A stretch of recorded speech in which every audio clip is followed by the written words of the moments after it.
Bueno, hoy un día especialísimo. Tenemos a alguien muy querido de esta casa, como empresario, como miembro, como líder en muchos proyectos del instituto, el profesor Alfonso Rodríguez González. El profesor Alfonso Rodríguez González es médico psiquiatra, dirige el área psicosocial de la Facultad de Medicina de la Universidad del Bosque, y vamos viendo por dónde nos vamos.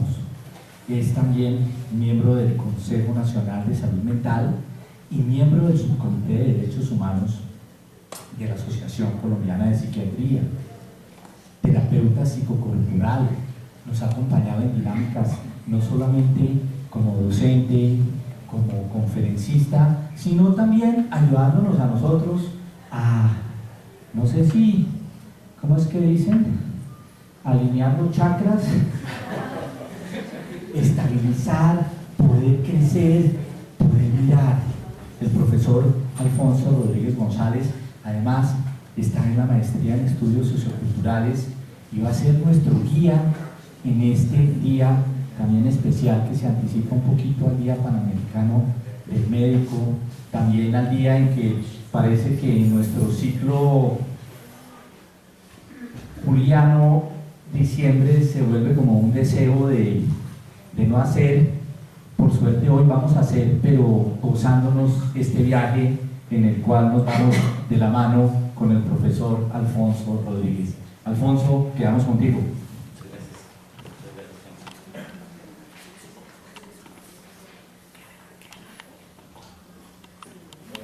Para mí un gusto estar con ustedes y estar en este espacio.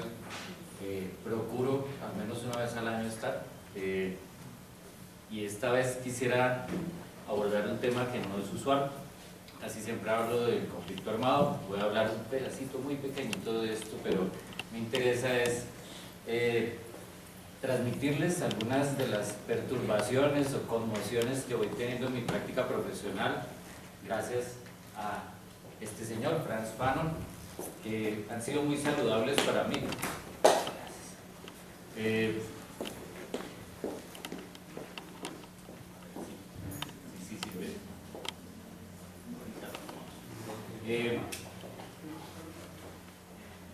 Introduzco esta charla con una anécdota, y es que la primera vez que yo oí hablar de Fanon fue en el marco del Congreso de los 5 Continentes en Lyon, en Francia, un congreso que se hizo desde el año 2011, organizado por Jean Furto, que ustedes lo conocieron, aunque no lo hayan oído muy bien, pero que estuvo en un viernes académico hace bien poco. Jean Furto es en este momento es director honorario del Observatorio Nacional Francés de Precariedad y Salud Mental. Y este congreso lo organizó con una intención. Gracias. La intención era reunir personas que trabajaran en salud mental de todo el mundo. El observatorio corrió con todos los gastos para convocar más o menos 500 personas de los 5 continentes que se reunieron para pensar otras formas de definir el concepto de salud mental que fueran más armonizadas con lo que los seres humanos queremos, si tenemos un enfoque ecológico y un enfoque que no esté amarrado a la presentación que tenemos usualmente de lo que es salud mental, que es muy desde el modelo neoliberal o capitalista. De hecho, el subtítulo de este congreso es "Porque el capitalismo nos está volviendo locos". Era ese el subtítulo del evento. Y en ese marco se hizo una declaración que invito a todos a leer. De hecho, un viernes académico lo hice dedicado a este tema, y es a leer la Declaración de Lyon, que tiene 11 puntos o 7, muy pocos. Se lee en 3 páginas, se consigue en Google por la revista Salud Bosque, en español o en francés, con cualquier idioma. Está traducido al menos a 15 idiomas. Y pues es pertinente para nosotros en este momento de posacuerdo que de pronto empecemos a plantearnos esto. desde el Consejo de Salud Mental me he percatado que en este momento hay toda una intención de transformar estos conceptos, pero también las prácticas en salud mental, gracias a la presión y al trabajo muy lento, concienzudo y paciente de las organizaciones de familiares y de pacientes. Y gracias a ellos, en buena parte se ha debido que en los últimos años haya salido una política de salud mental, que ya casi está por publicarse, una ley de salud mental, pero también la ley de víctimas, la ley de discapacidad y una ley que está muy amarrada a estas otras, que es la de consumo de sustancias. Y en todas se está buscando un replanteamiento de las prácticas en salud mental y qué es lo que se quiere buscar, ¿sí? ¿Qué se espera que ocurra? En el tema de discapacidad, eso implica también un replanteamiento de qué es discapacidad psicosocial, discapacidad cognitiva y en general discapacidad en el terreno de la salud mental. Entonces, volviendo al Congreso de los 5 Continentes, una jornada se dedicó exclusivamente a hablar de Frantz Fanon y pues por algo sería, ¿sí? Vamos a ver si logro mostrar la razón de esa intención.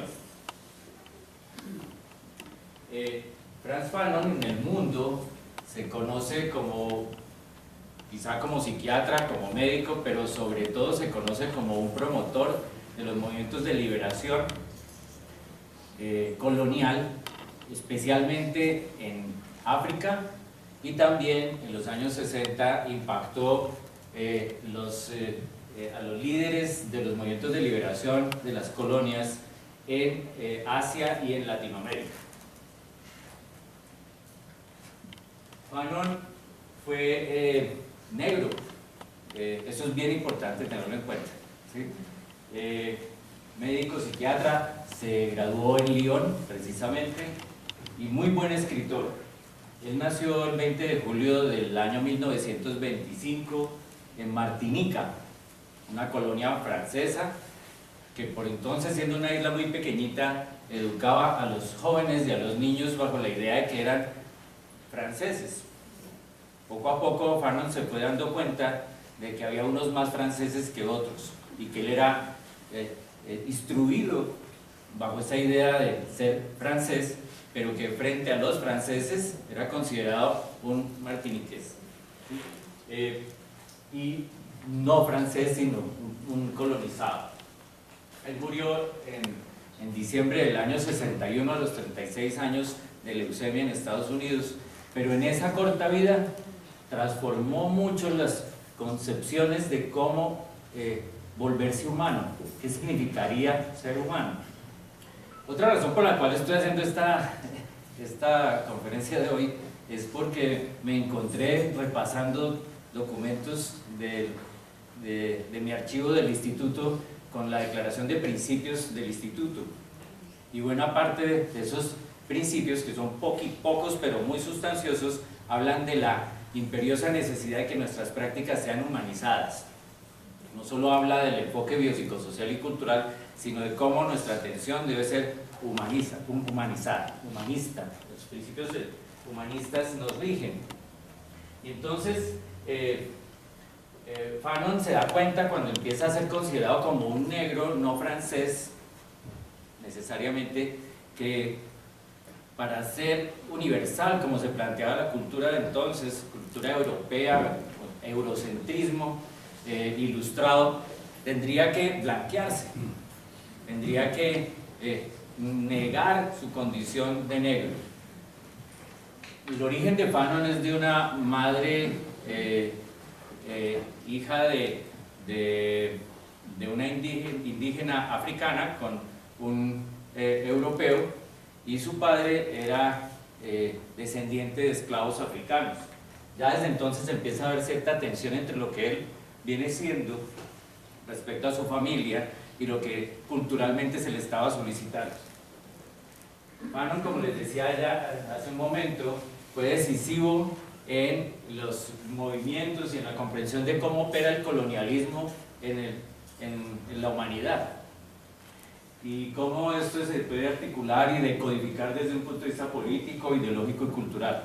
Quisiera también que mientras estamos hablando de esto no imaginen que mi tema es étnico el día de hoy, sino que hagamos muchos cruces. Por ejemplo, respecto a la consideración colonialista que se tiene de las víctimas en Colombia, o por ejemplo, considerar, hágame esa concesión por un momento, que la minoría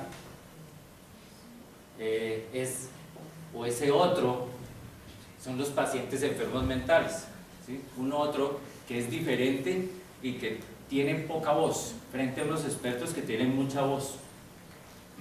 Entonces vamos a hacer esos cruces, aunque sea por un ejercicio temporal. Después, si quieren a la salida, como diría Fanon, volver a poner, que nos pongamos nuevamente la máscara blanca, pues vale, ¿sí?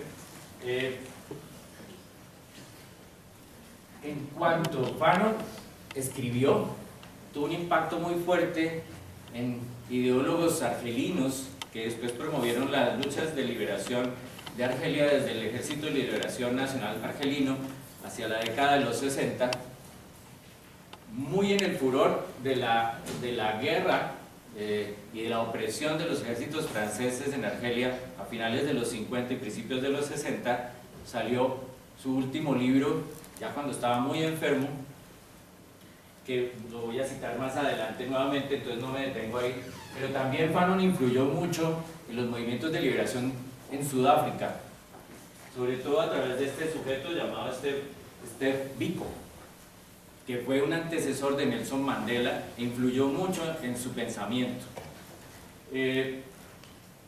Para Fanon, al ver cómo era tratado y cómo eran tratados los negros en Francia, ¿sí?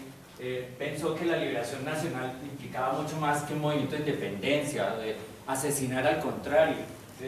Más bien él pensaba que se requeriera primero un proceso de autoliberación y de reconocimiento de la identidad propia. Más adelante eso le pondremos nombre.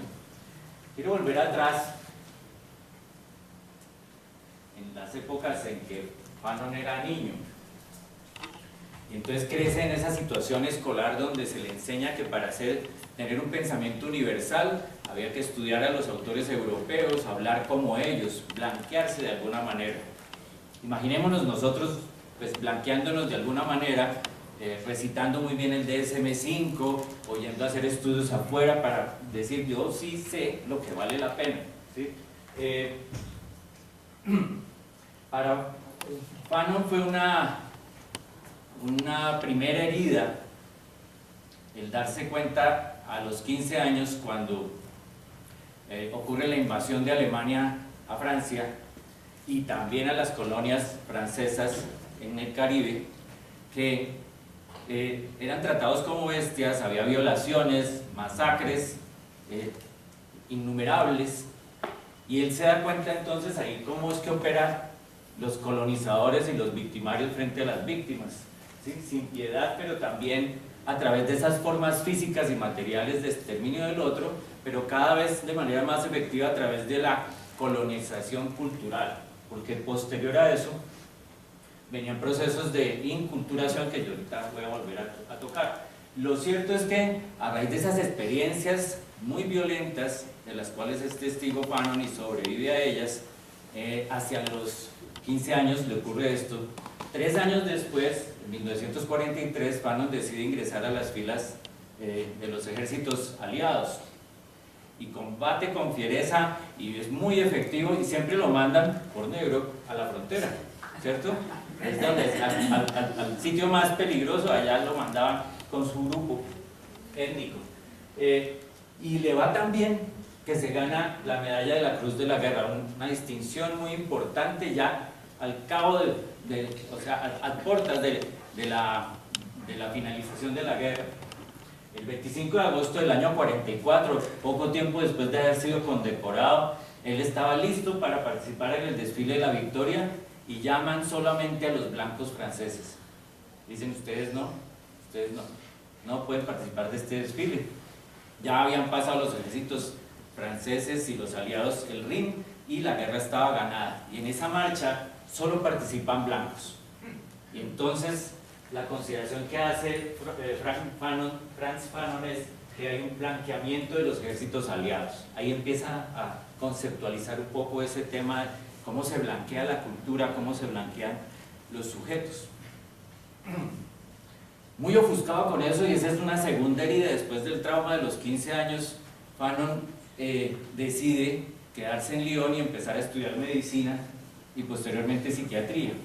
Pero es estudiando medicina que él hace una tesis de grado en la cual hace un ensayo llamado el ensayo sobre la alienación de los negros. Y su profesor, como nos pasa a todos, creo que a todos nos ha pasado, que el profesor que nos corrige la tesis dice: uy, no, eso está muy mal, cambie de tema, esto no va a funcionar. Entonces el profesor de Fanon le dice: no, usted está escribiendo esto de manera muy apasionada, eso no es objetivo, ¿sí? Está muy lleno de su emoción. Y él vuelve a caer en cuenta de algo, y es que el blanqueamiento y el narcisismo eurocentrista invita a disociar la razón de la emoción. Después agrega un tercer eje, y por eso en mi calidad de terapeuta psicocorporal me interesó también esto, es cómo se blanquea también la corporalidad, incluso la postura corporal, la forma de vestir, los artículos que uno adquiere, lo que come, los ademanes. Y entonces él dice: yo necesito graduarme. Y en pocas semanas él transforma su tesis poniéndole un enfoque positivista para que fuera del agrado de sus profesores. Se gradúa con una tesis que es excelente, meritoria, lo exaltan mucho, y él guarda ese documento para más adelante. Luego vuelvo sobre su paso por psiquiatría, pero guarda su documento para más adelante, y en 1952 reedita lo que escribió para publicar este texto que se llama Piel Negra, Máscaras Blancas. Un documento que les invito a leer, fácil de conseguir, está también en muchos idiomas, y que de alguna manera es el referente de los movimientos revolucionarios en las zonas geográficas que ya les mencioné. En este texto, él desarrolla un concepto que es el de alienación colonial. Fanon empieza a pensar que más que cambiar o combatir al enemigo, al otro, que es distinto pero que nos oprime, hay que empezar por mirar cómo yo tengo también un proceso de colonización interna. Más allá de la colonización externa que me oprime, está la forma en que yo mismo me oprimo como grupo cultural, y cómo algunos colonizados pasan a ser parte de las élites y buscan entrar en las élites europeas para educarse, formarse y blanquearse, y después retornar. Eso es lo que decía que sobre la formación de los adolescentes y los niños, que les iba a comentar, y es que una estrategia de colonización muy efectiva es precisamente esa de traer lo mejor y lo más joven de un grupo humano, colonizarlo culturalmente, intelectualmente, y después devolverlo a su propia cultura para que siga minándolo. Entonces Fanon plantearía que no solamente existe una explotación material en la colonización, explotación de los recursos, ¿sí?, que en África es clarísimo y que ha tenido mucho el desarrollo africano por 300, 400 años, ¿sí?, sino que además esto se acompaña de la interiorización, y diría incluso el mismo Fanon, de la incorporación de los imaginarios y de la imagen del colonizado como aquella que yo deseo. Todos deseamos tener una excelente práctica psiquiátrica, ser muy sanos y mostrarnos muy sanos, exitosos. ¿Cómo sería una persona actualmente que uno dijera: él es muy sano mentalmente, tiene bienestar, va al gimnasio?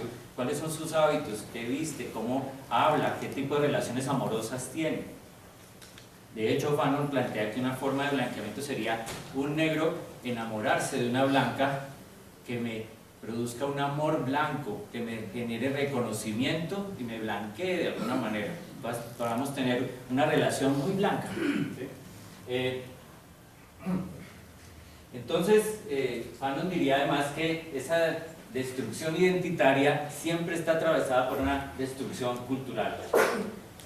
Se presentan fenómenos como de despersonalización, inferiorización y desvalorización de la propia cultura. La vemos continuamente en nuestros propios hijos, quizá en la admiración de cuáles son nuestros referentes más usados, y también probablemente en la valorización o desvalorización que tengamos de nuestros personas ejemplarizantes en la práctica psiquiátrica o en la política o en la cultura en general, de quienes somos admiradores. Y como ya les decía, entonces Fanon plantearía: mis escritos no están dirigidos a los colonizadores, sino a los negros, a los propios colonizados. Esta alienación además es un proceso que no solamente afecta a la economía, por ejemplo, las finanzas, el sistema financiero, de manera material y objetiva, sino digamos, lo que más desarrolla él es cómo afecta los aspectos subjetivos, y se produce un fenómeno de autoexclusión en el ser humano que quiere ser humano. Para ser humano, ¿qué habría que ser? Comportarse como aquel colonizador que es blanco, que es europeo, que tiene lo que llamaríamos ahora un carácter civilizado. ¿Quién no va a querer eso? Digamos que de alguna manera esta estrategia es la que permite sobrevivir a algunos grupos culturales. Y entonces eso marcaría cuál es mi proyecto de vida, mi destino: ser blanco. Fanon plantearía que hay además un proceso doble de negación. Es que se niega la negación de ser negro. O sea, todo esto está atravesado por procesos que no necesariamente son conscientes o visibles, sino que están ahí de manera latente e inconsciente en los relacionamientos que tenemos entre pares y también con aquellos que consideramos de una jerarquía superior. Y plantearía que frente a eso el humanismo europeo se plantearía como una situación narcisista ahí, en la cual el europeo y específicamente el francés se plantea como: yo soy el más humano, el humano. Y paradójicamente, mientras ese discurso en los años 60 y 50 se da, que es cuando está el auge de las colonias de Bélgica, Holanda, Portugal y Francia en especial, es cuando más se mata a los seres humanos que son considerados como no humanos. Plantea además que no resulta muy conveniente emprender la guerra por medios armados, porque evidentemente dentro del proceso de colonización los colonizadores tienen mejores tecnologías, mejores medios de producción, que de alguna manera facilitan no solo la explotación, sino también el exterminio. Entonces plantearía esto como: es fusiles contra cuchillos, ¿sí? Y esas formas de racialización de las conductas y de racismo, de exclusión y alienación del otro, pues son muy difíciles de combatir a punta de cuchillo. Entonces insiste en que importa mucho es un proceso de tipo cultural. La liberación se lograría en la medida en que seamos más conscientes del pensamiento propio, que no necesariamente es el pensamiento aborigen o autóctono. Pensamiento propio significaría es aquello que nos caracteriza en el aquí y el ahora, no es una cuestión nostálgica, ¿sí? Y además implicaría la liberación en el sentido cultural. En el transcurso entre este primer libro que les mencioné, de Piel Negra, Máscaras Blancas, y el que hace Listo para Morirse, Fanon, no, más bien en el periodo en que él está ejerciendo medicina y psiquiatría, él empieza a darse cuenta además de un fenómeno que ya en ese mundo, en el tiempo de él, se está manejando, que es el de disonancia cognitiva. Y plantea esto que dice: a veces la gente tiene una base de creencias que es muy fuerte. Cuando se les presenta la evidencia que va en contra de esa creencia, la nueva evidencia no puede ser aceptada. Esto crea una sensación muy incómoda, llamada disonancia cognitiva, y esto lo que logra es proteger la creencia. se racionaliza, ignora, incluso se niega a cualquier cosa que no encaje dentro de la base de esta creencia. Creo que en el proceso actual estamos buscando convivir, no necesariamente perdonar ni reconciliarnos, sino convivir con aquellos que en otro momento fueron nuestros enemigos. Esto va a ser una barrera. ¿Cómo se rompen esas barreras? Haciendo negación de ellas, primero que todo, y buscando parecerse al otro. Más adelante retomaré algunas cosas que trabaja un autor que ha venido a esta casa al respecto. Dice Fanon entonces, cuando tiene esa oportunidad de ejercer psiquiatría en Lyon y dirigir un centro de atención, un hospital en Lyon, y después cuando va a Argelia, tiene la oportunidad de escuchar tanto a las víctimas como a los victimarios de la guerra, específicamente en Argelia, o específicamente en sobrevivientes del Holocausto o de la guerra, de la Segunda Guerra Mundial. Y él dice, aquí les tengo solamente dos testimonios, que está en un libro ya posterior de él, que es el que quiero destacar al final, que se llama Los Condenados de la Tierra. Dice sobre un victimario.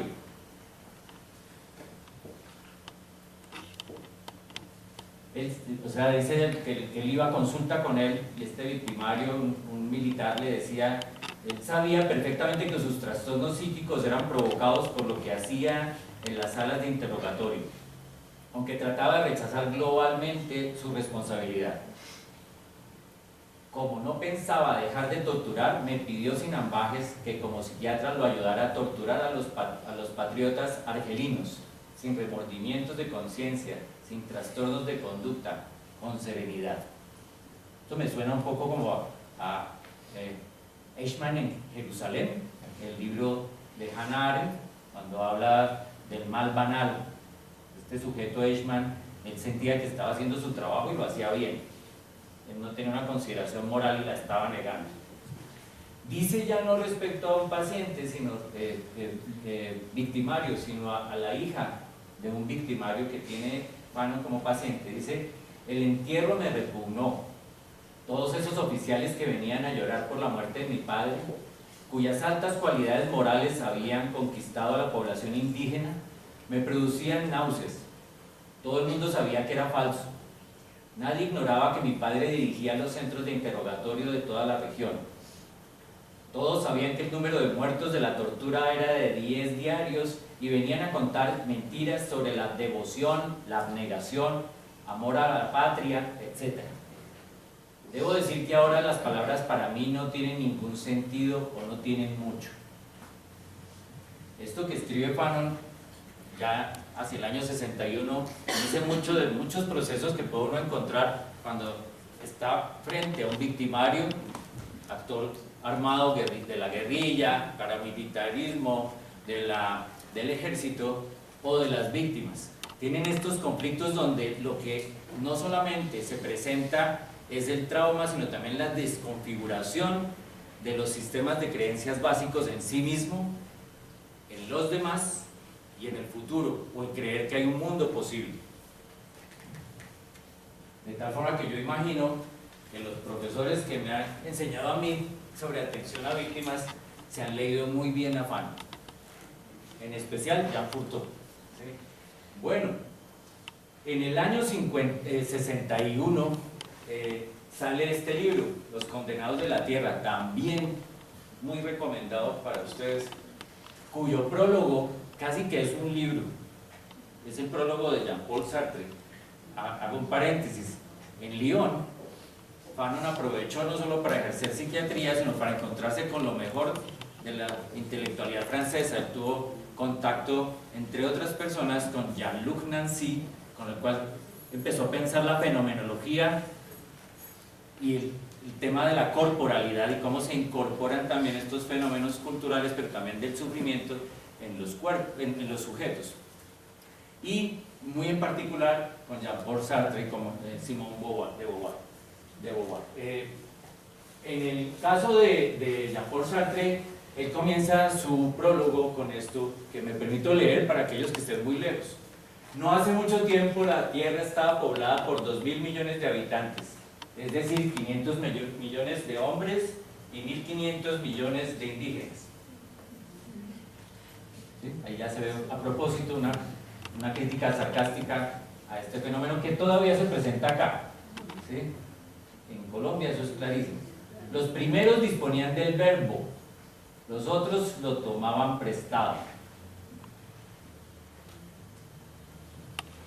Más adelante él dice algo que debería servir para cuestionarnos cómo es que ejercemos el proceso de docencia o de enseñanza de la psiquiatría en Colombia y en Latinoamérica. ¿Sí? Hago otro paréntesis, hasta hace poco no, por allá hace 10 años en el seminario que hacemos acá en el pregrado, yo hacía un ejercicio, tal vez a Mauricio le consta que me encanta verlo acá.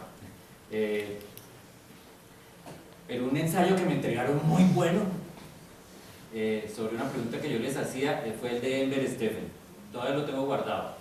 ¿Sí? La pregunta era, ¿es posible una psiquiatría latinoamericana? Y Enver se fajó un ensayo muy bueno, muy crítico y no sumiso, tampoco dirigido a mí para que yo le calificara bien, sino con todas sus aristas respecto a este tema.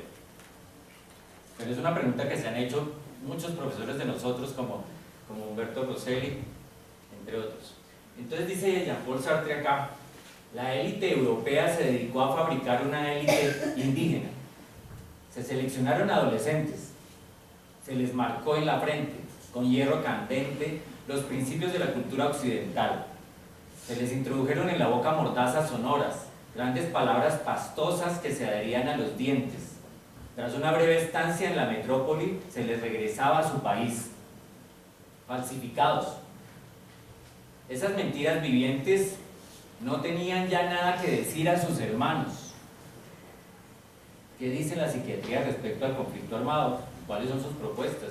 Eso, la Asociación Colombiana de Psiquiatría a veces se ve en aprietos para proponer, para hacer pronunciamientos frente a cada cosa que va pasando, frente al feminicidio, por ejemplo, frente a muchos otros fenómenos que están afectándonos aquí, ya. ¿Sí? Esas mentiras vivientes no tenían ya nada que decir a sus hermanos. Eran un eco. Desde París, Londres, Ámsterdam, nosotros lanzábamos palabras. Partenón, fraternidad. Y en alguna parte en África, en Asia, otros labios decían tenón, nidad. Era la edad de oro. Aquello se acabó. Las bocas se abrieron solas. Las voces amarillas y negras seguían hablando de nuestro humanismo, pero fue para reprocharnos nuestra inhumanidad. Nosotros escuchábamos sin disgusto esas corteses expresiones de amargura, primero con orgullosa admiración. ¿Cómo? Hablan solos. Ved lo que hemos hecho de ellos. No dudábamos de que aceptasen nuestro ideal, puesto que nos acusan de no ser fieles. Europa creyó en su misión. Había helenizado a los asiáticos, había creado esa especie nueva, los negros grecolatinos, aquí decimos greco-quimbayas, ¿cierto? Y añadíamos entre nosotros, con sentido práctico, hay que dejarlos gritar, eso los calma, perro que ladra no muerde. ¿Y qué dice Fanon en su libro? La descolonización no pasa jamás inadvertida, a todos nos permea de una u otra forma. No quiero hablar acá como alguien que está vacunado. Verán ustedes hacia el final de la presentación que me declaro un zombie. Ya miraremos de qué se trata eso. La decolonización no pasa jamás inadvertida, puesto que afecta al ser, modifica fundamentalmente al ser, transforma a los espectadores, que se consideran pasivos, observadores simples, aplastados por la falta de esencia, en actores privilegiados. Todos queremos tener esencia humana, y queremos de alguna manera acceder a esos privilegios que tiene el blanco, sea el blanco lo que queramos decir que es. Recogidos de manera casi grandiosa por la voz de la historia, introducen el ser un ritmo propio, unas formas, unas velocidades, unas formas de aprender, de enseñar, de ejercer la práctica. Introduce en el ser un ritmo propio aportado por los nuevos hombres, un nuevo lenguaje, una nueva humanidad. Aquí lo que está planteando Fanon ya es una propuesta, es que se requeriría una nueva humanidad, un nuevo ser humano, ¿sí? Un resurgir del humano, que yo lo entiendo como una redefinición de qué significa ser humano. Martha Nussbaum, que seguramente ganará el premio Nobel en algún momento, se hace esa pregunta continuamente: ¿qué es un ser humano? ¿Será un ser humano un niño anencefálico? ¿Será un ser humano un animal? ¿El esclavo? ¿Qué significa ser humano? ¿El discapacitado? ¿O el ser humano es solamente aquel que tiene título de ciudadanía? En el mundo actual parece que para eso hay que ser ciudadano, ¿tal? Con registro civil, matriculado en alguna cosa, ¿sí? Registrado con, ojalá, con una cuenta corriente del Grupo Aval, ¿sí? La descolonización realmente es creación de hombres nuevos. Lo digo es porque, si ustedes no lo saben, para acceder a la ruta de atención en el proceso de víctimas, uno tiene que declararse víctima, pero además, para acceder a los servicios al derecho a la indemnización, pues hay que abrir una cuenta.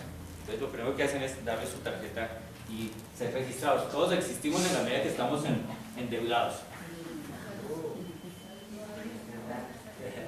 No lo digo yo, lo dice Mauricio Lazarato en un bonito libro que se llama El hombre endeudado. A ver, es que ya.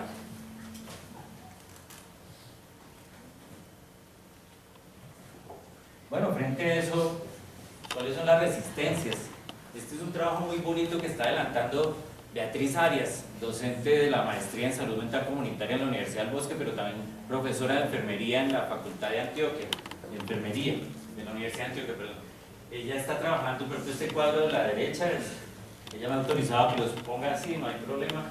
Esto es de una colección que se llama Tejiendo Memoria de Resistencias. Los niños hacen estos trabajos. Este trabajo ha sido llevado a Alemania incluso como expositores de cómo se puede trabajar en procesos de memoria a través del arte, de la construcción colectiva del tejido, y cómo mientras esto se hace, los grupos que participan hablan de sus historias y las resignifican, más allá de estar en diálogo cara a cara y de manera aislada con un terapeuta. O sea, estos son procesos sanadores a nivel individual y colectivo también. Entonces les decía que iba a tratar de un personaje también que estuvo el año antepasado aquí en el instituto, que es Vamik Volkan, y que hace no más de un mes estuvo nuevamente en la Universidad del Bosque hablándonos de sus estudios sobre el trauma colectivo. En un libro que se llama El enemigo en el diván, Vamik Volkan trabaja esto. Él es chipriota, pero vive en Estados Unidos. Y esto tiene que ver más que con los trastornos mentales o los pacientes. Lo traigo acá es por el tema de víctimas. Se requiere en ese contexto de sufrimiento crónico que produce una guerra que es de larga duración, como la colombiana, como muchos otros conflictos armados en el mundo, se van produciendo secuelas o lesiones que pueden indicar un trauma transgeneracional. Para mí es evidente esto acá. Y eso implica deshumanizar al otro, a la minoría, al otro que es oprimido. Y una sensación de victimización. Fenómenos psicológicos colectivos que se presentan en estos grupos humanos es la culpa del sobreviviente, que a veces uno se dedica a trabajar el duelo y es muy difícil remover un duelo si no se trabaja primero sobre dos fenómenos o emociones complejas como la culpa y la vergüenza por existir, dificultad en ser asertivo como grupo identitario, pero también a nivel individual. Y esto que es muy interesante, incremento en los mecanismos de externalización y proyección. Todo se pone allá afuera, ¿sí? Yo acabo de venir de darme golpes con un taxista que me iba a cobrar un poco más, él se bajó con el machete y yo saqué mi computador y le di, ¿cierto? Entonces, la culpa es de él, ¿cierto? Siempre estoy pensando, el otro es malo, los corruptos son los otros, mientras yo paso el semáforo en rojo, etcétera, etcétera. Se exageran los prejuicios malos, aquellos que ponen todo afuera y poco del control internamente. Y esto, interesantísimo, hay un incremento, que también lo dice Fano, incremento en la investidura narcisista de la identidad del grupo grande. O sea, aquel que oprime, ¿sí?, es aquel que yo admiro, por una paradoja de la vida, yo quiero ser así. ¿Sí? Envidia hacia el victimario y defensa inconsciente de identificación con el opresor. Y una dificultad que ya dije que puede estar bloqueada por las emociones complejas como la culpa y la vergüenza, una dificultad en realizar los duelos. Y paso entonces rápidamente de Pammy Polkan a hablar de Jean Furtó, que escucharon ustedes un poco de manera tormentosa.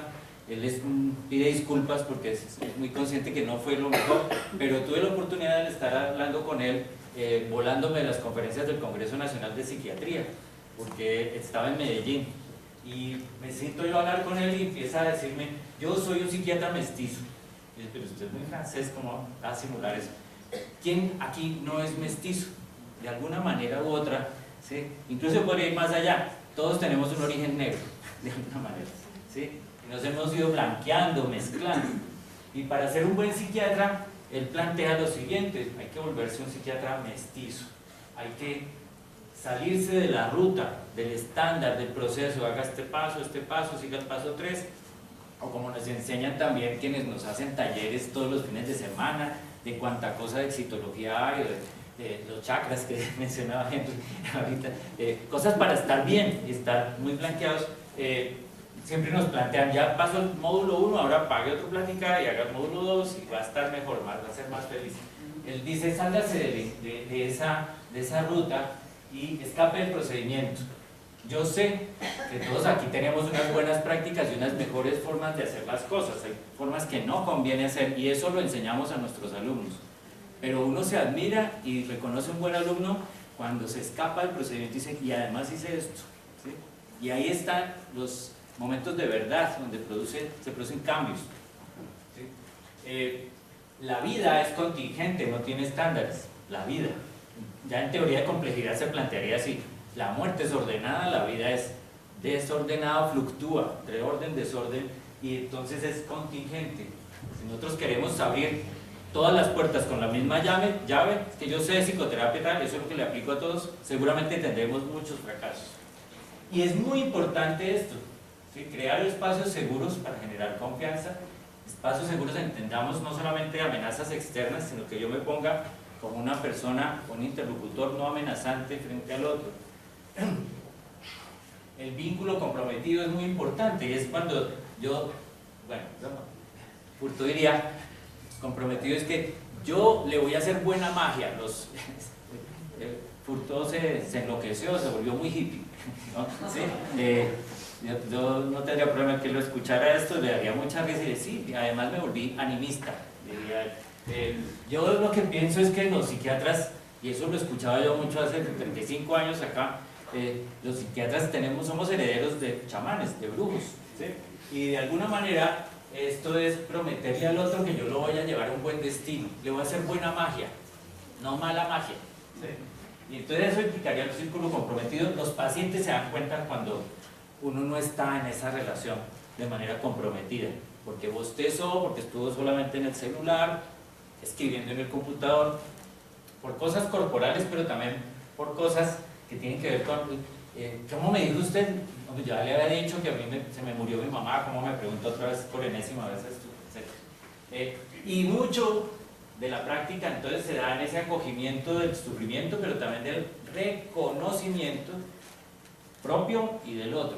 Reconocer es un espacio de dignificación, además, esto que estoy planteando. Obviamente, si estamos en un tema de mestizaje, que no es un tema étnico, sino de correr en paralelo con una visión de otro que es distinto, que tiene otra identidad, implica tener muy en cuenta esos aspectos culturales y sociales activos. No se trata, por lo tanto, de ir en contra de la psiquiatría norteamericana o de ir en contra de los tratamientos biológicos o farmacéuticos, para nada, no se trata de eso, sino se trata de ir mirando cómo juega eso en los contextos culturales y sociales en los cuales operamos, ¿sí? Se requiere además una perspectiva de derechos y un trabajo de carácter simbólico para resistir y rehacerse. Esto tiene que ver con lo que les mencionaba al principio de las presiones que estamos afortunadamente recibiendo actualmente de las asociaciones de usuarios, de pacientes, y es si me va a hospitalizar, tiene que contar con mi visto bueno. Si yo no estoy en capacidad, entonces que me asista quien yo confío que debe hacerlo. Una serie de prácticas que debemos ir incorporando. Cuando en mis tiempos corríamos acá por el caño con los pacientes o por los pacientes y los traemos otra vez acá, ¿sí?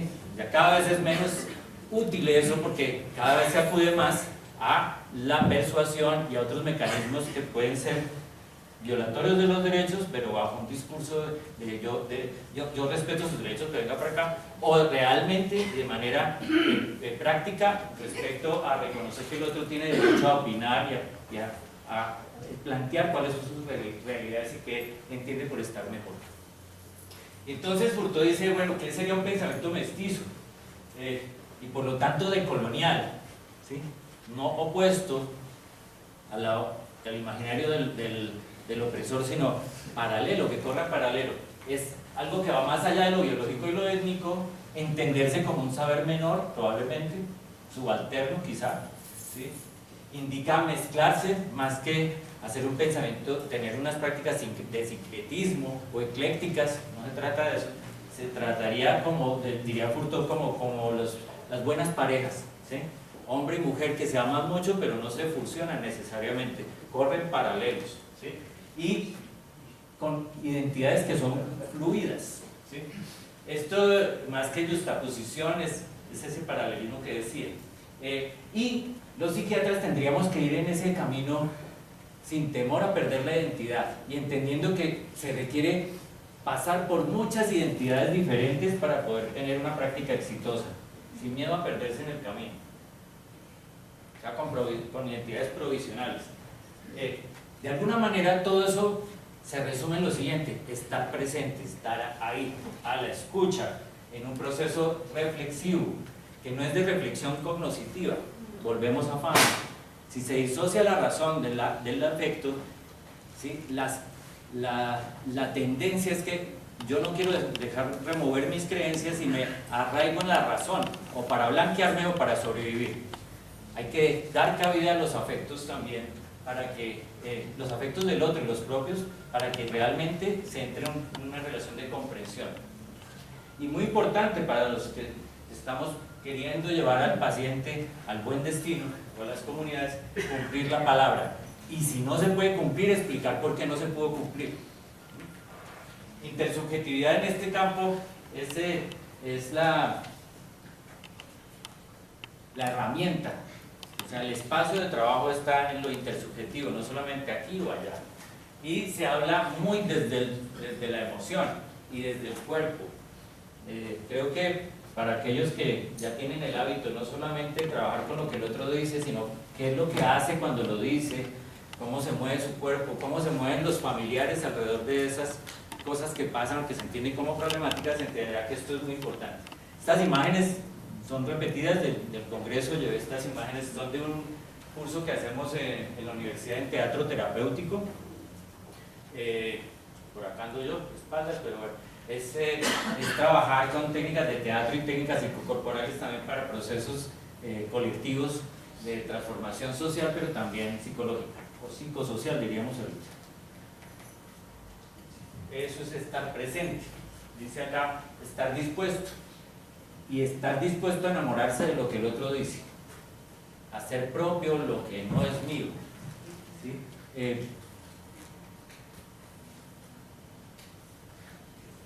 Querer al otro. Eso implica a veces salirse, como les decía, de la ruta, hacer cosas que no están muy recomendadas necesariamente, pero que aquí son pertinentes. Pero justo hoy en día aquí hay una acotación, no vale todo. Yo he asistido a procesos de capacitación con centros que atienden estudiantes y en algunos sitios hacen imposición de manos, en otros encadenan a las personas que se portan mal, ¿sí? Entonces pues la idea es que no todo vale. La transgresión, cuando voy a salirme de esa ruta, tiene que ser validada por el grupo y por mis pares. Trabajar en salud mental comunitaria siempre implica trabajar en equipo, no solos, y es con los pares que uno comenta, eso sí vale la pena, no conviene, que le permiten uno ver los alcances, las indicaciones, y también la pertinencia de hacer unas cosas y no otras. Y ahí siempre estamos implicados. No es posible no afectarse, es gracias a la afectación que yo puedo transformar mi condición, mi diálogo, mis preguntas para que el otro también vaya cambiando. En ese sentido, más importante que el diagnóstico y los criterios 1, 2, 3, implica es cómo resignifico el sufrimiento. Y todo eso se trabaja no solamente en abstracto, o no se trabaja en abstracto, ¿sí? Para usted, ¿qué es estar loco? No, esas discusiones con los pacientes, si usted es adicto o no, qué entiende usted por adicción, etcétera, pues son muy conceptuales. Y así como Fanon lo plantea para la revolución del colonialismo, salir del colonialismo no es un problema de ideas, es un problema de prácticas,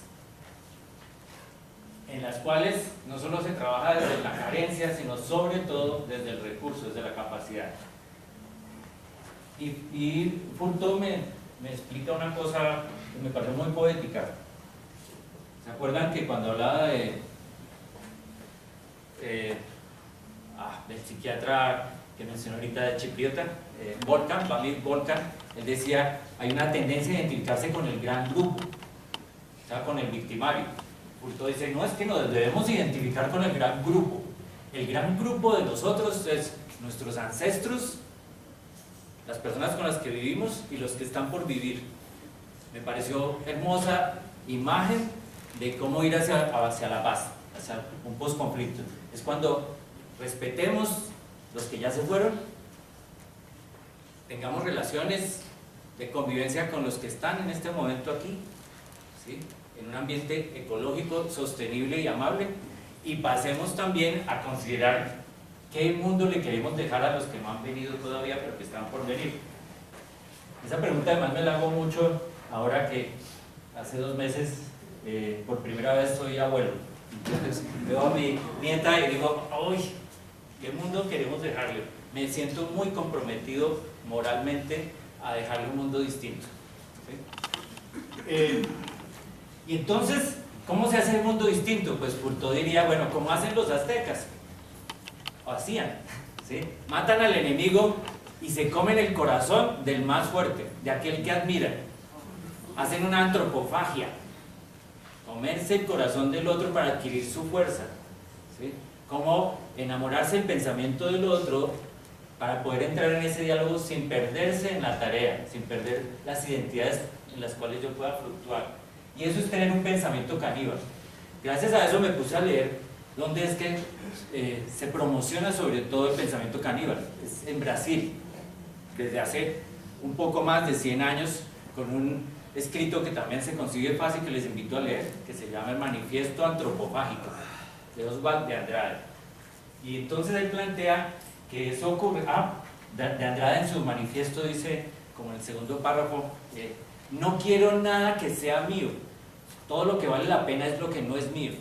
Ya para mostrar esa posibilidad de enriquecerse gracias al encuentro con el otro, al vínculo social. ¿Sí? Entonces el antropófago, ¿qué hace? ¿Sí? Añora la calidad que no se tiene. ¿Sí? Y cuando uno se la come, uno ¿cómo se pone? Así como en Matrix, Neo, ¿se acuerdan que se ponía así, se ponía todo enérgico y decía, llegó la energía? Entonces aquí también, ¿sí? Cuando uno se da cuenta que el otro me ha enseñado, sea paciente, sea víctima, incluso victimario, sobre eso que ha vivido y cómo lo ha significado, yo puedo aprender mucho de mí mismo también. Se toma la fuerza del otro y se ve lo real más que lo verdadero. Aquí no es una discusión ideológica, ¿sí? Esto no es un proceso técnico, ¿sí? Es simplemente un proceso amoroso. Ya casi acá. Sí, ya poco tiempo. Y el canibalismo zombie, que les decía que iba a tratar ya al finalizar, es que en el discurso que uno entiende, en las prácticas en psiquiatría, pero mucho en el trabajo con víctimas, muchas personas entienden que la mejor forma de ayudar al otro y lo que comprenden como empatía es decir, yo lo entiendo a usted, yo me puedo poner en sus zapatos, o ahora que me pongo en sus zapatos ya le entiendo. Y esa es la mejor forma de borrar la diferencia. Cuando todos estamos como ciudadanos colombianos victimizándonos porque la factura nos llegó más cara, porque el taxista me golpeó, porque no me pagaron la factura de tal cosa que cobré, etcétera, pues yo estoy produciendo un borramiento con otros tipos de víctimas que sí lo son, en el sentido del conflicto armado, digo yo. Entonces, hay formas de borrar las diferencias o incrementarlas. Una es a través de que todos somos víctimas y todos estamos infectados con el mismo virus, o la otra es pensar que somos los expertos y estamos muy del otro lado, muy distantes. Cuando un sujeto se pone tan distante de otro, lo que hace es oprimirlo. Y ahí Foucault me diría lo siguiente: lo que trajeron los españoles a América no fue un concepto de alma, no fue empezar a ver a los otros sin alma y decir, venga, los bautizamos para que tengan un alma, ¿sí? Nos trajeron fue un concepto de cuerpo. Ustedes son unos cuerpos otros, impuros, que hay que blanquear.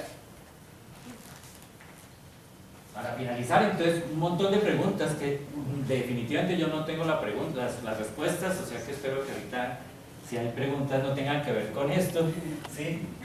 Pero que es interesante es por lo menos tener la intención de hacérselas, ¿sí?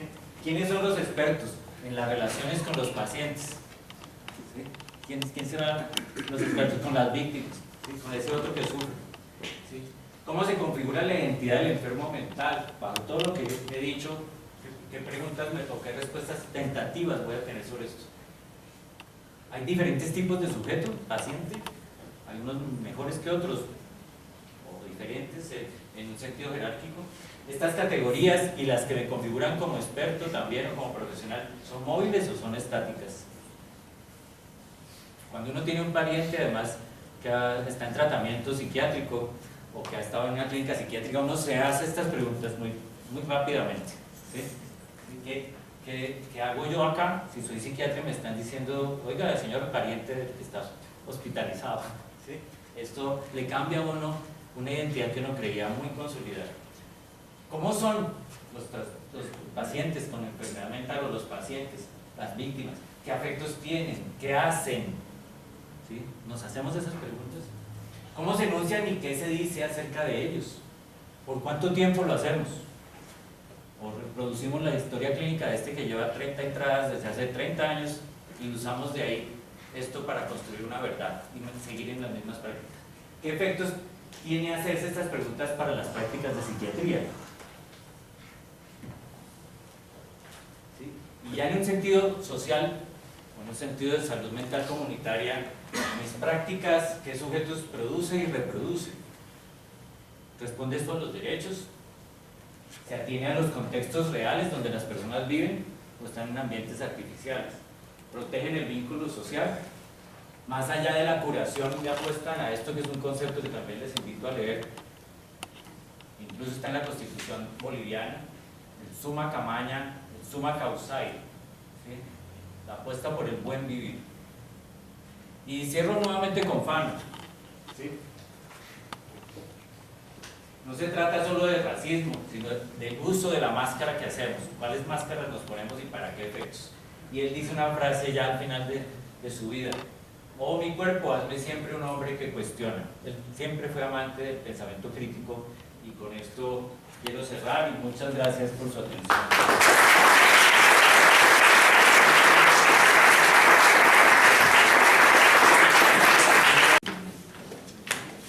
Un día especialísimo, tenemos a alguien muy querido de esta casa, como egresado, como miembro, como líder en muchos proyectos del instituto, el profesor Alfonso Rodríguez González.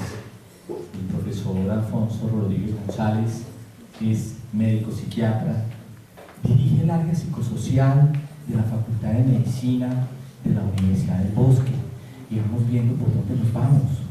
Es también miembro del Consejo Nacional de Salud Mental y miembro del Subcomité de Derechos Humanos de la Asociación Colombiana de Psiquiatría. Terapeuta psicocultural, nos ha acompañado en dinámicas no solamente como docente, como conferencista, sino también ayudándonos a nosotros a, no sé si, ¿cómo es que dicen? Alinear los chakras estabilizar, poder crecer, poder mirar. El profesor Alfonso Rodríguez González, además, está en la maestría en estudios socioculturales y va a ser nuestro guía en este día también especial que se anticipa un poquito al Día Panamericano del Médico, también al día en que parece que en nuestro ciclo juliano diciembre se vuelve como un deseo de no hacer. Por suerte hoy vamos a hacer, pero gozándonos este viaje en el cual nos vamos de la mano con el profesor Alfonso Rodríguez. Alfonso, quedamos contigo. Muchas gracias.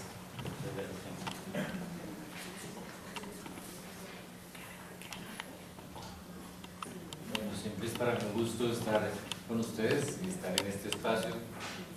Procuro al menos una vez al año estar. Y esta vez quisiera abordar un tema que no es usual. Casi siempre hablo del conflicto armado. Voy a hablar un pedacito muy pequeñito de esto, pero me interesa es transmitirles algunas de las perturbaciones o conmociones que voy teniendo en mi práctica profesional gracias a este señor, Frantz Fanon, que han sido muy saludables para mí.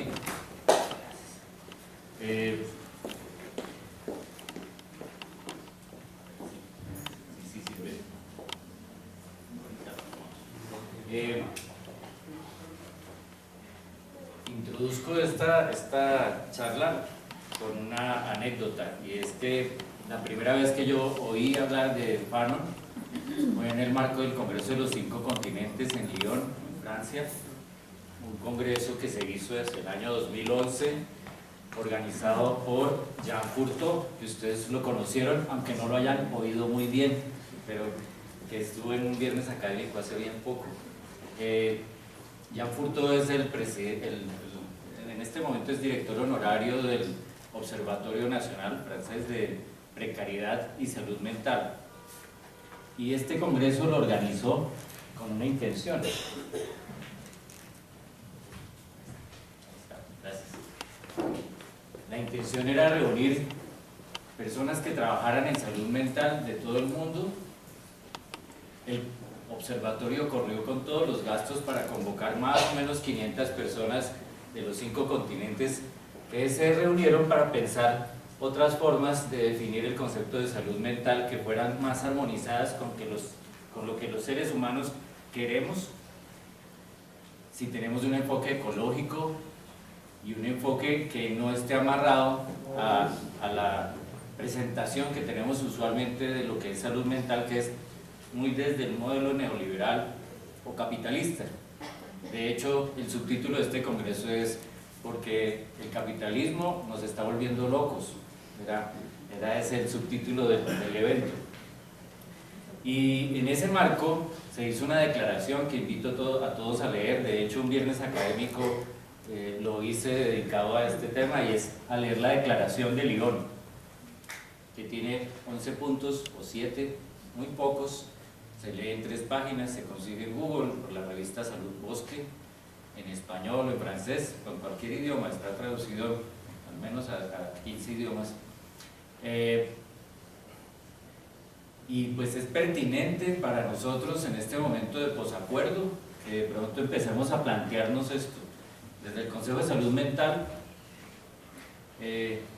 me he percatado que en este momento hay toda una intención de transformar estos conceptos, pero también las prácticas en salud mental, gracias a la presión y al trabajo muy lento, concienzudo y paciente de las organizaciones de familiares y de pacientes.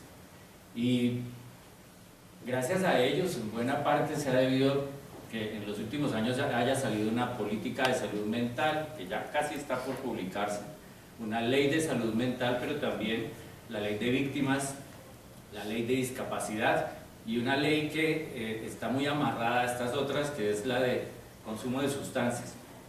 Y en todas se está buscando un replanteamiento de las prácticas en salud mental y qué es lo que se quiere buscar, ¿sí? ¿Qué se espera que ocurra? En el tema de discapacidad, eso implica también un replanteamiento de qué es discapacidad psicosocial, discapacidad cognitiva y en general discapacidad en el terreno de la salud mental. Entonces, volviendo al Congreso de los 5 Continentes, una jornada se dedicó exclusivamente a hablar de Frantz Fanon. Y pues por algo sería, ¿sí? Vamos a ver si logro mostrar la razón de esa intención. Frantz Fanon en el mundo se conoce como, quizá como psiquiatra, como médico, pero sobre todo se conoce como un promotor de los movimientos de liberación colonial, especialmente en África, y también en los años 60 impactó a los líderes de los movimientos de liberación de las colonias en Asia y en Latinoamérica. Fanon fue negro, eso es bien importante tenerlo en cuenta, ¿sí? Médico psiquiatra, se graduó en Lyon precisamente, y muy buen escritor. Él nació el 20 de julio del año 1925 en Martinica, una colonia francesa que por entonces, siendo una isla muy pequeñita, educaba a los jóvenes y a los niños bajo la idea de que eran franceses. Poco a poco Fanon se fue dando cuenta de que había unos más franceses que otros y que él era instruido bajo esa idea de ser francés, pero que frente a los franceses era considerado un martiniqués, y no francés, sino un colonizado. Él murió en diciembre del año 61 a los 36 años de leucemia en Estados Unidos, pero en esa corta vida transformó mucho las concepciones de cómo volverse humano, qué significaría ser humano. Otra razón por la cual estoy haciendo esta conferencia de hoy es porque me encontré repasando documentos de mi archivo del instituto con la declaración de principios del instituto, y buena parte de esos principios, que son pocos pero muy sustanciosos, hablan de la imperiosa necesidad de que nuestras prácticas sean humanizadas. No solo habla del enfoque biopsicosocial y cultural, sino de cómo nuestra atención debe ser humanista. Los principios humanistas nos rigen. Y entonces Fanon se da cuenta, cuando empieza a ser considerado como un negro no francés necesariamente, que para ser universal, como se planteaba la cultura de entonces, cultura europea, eurocentrismo ilustrado, tendría que blanquearse, tendría que negar su condición de negro. El origen de Fanon es de una madre hija de una indígena africana con un europeo, y su padre era descendiente de esclavos africanos. Ya desde entonces empieza a haber cierta tensión entre lo que él viene siendo respecto a su familia y lo que culturalmente se le estaba solicitando. Fanon, como les decía ya hace un momento, fue decisivo en los movimientos y en la comprensión de cómo opera el colonialismo en la humanidad, y cómo esto se puede articular y decodificar desde un punto de vista político, ideológico y cultural. Quisiera también que mientras estamos hablando de esto no imaginen que mi tema es étnico el día de hoy, sino que hagamos muchos cruces. Por ejemplo, respecto a la consideración colonialista que se tiene de las víctimas en Colombia, o por ejemplo, considerar, hágame en esa concesión por un momento, que la minoría o ese otro son los pacientes enfermos mentales, ¿sí? Un otro que es diferente y que tiene poca voz frente a unos expertos que tienen mucha voz. Entonces vamos a hacer esos cruces, aunque sea por un ejercicio temporal. Después, si quieren a la salida, como diría Fanon, volver a poner, que nos pongamos nuevamente la máscara blanca, pues vale, ¿sí? En cuanto Fanon escribió, tuvo un impacto muy fuerte en ideólogos argelinos que después promovieron las luchas de liberación de Argelia desde el Ejército de Liberación Nacional Argelino hacia la década de los 60, muy en el furor de la guerra y de la opresión de los ejércitos franceses en Argelia a finales de los 50 y principios de los 60, salió su último libro, ya cuando estaba muy enfermo, que lo voy a citar más adelante nuevamente, entonces no me detengo ahí, pero también Fanon influyó mucho en los movimientos de liberación en Sudáfrica, sobre todo a través de este sujeto llamado Steve Biko, que fue un antecesor de Nelson Mandela e influyó mucho en su pensamiento. Para Fanon, al ver cómo era tratado y cómo eran tratados los negros en Francia, ¿sí? Pensó que la liberación nacional implicaba mucho más que un movimiento de independencia, de asesinar al contrario, ¿sí? Más bien él pensaba que se requeriera primero un proceso de autoliberación y de reconocimiento de la identidad propia. Más adelante eso le pondremos nombre. Quiero volver atrás en las épocas en que Fanon era niño. Y entonces crece en esa situación escolar donde se le enseña que para tener un pensamiento universal había que estudiar a los autores europeos, hablar como ellos, blanquearse de alguna manera. Imaginémonos nosotros pues blanqueándonos de alguna manera, recitando muy bien el DSM-5, o yendo a hacer estudios afuera para decir yo sí sé lo que vale la pena, ¿sí?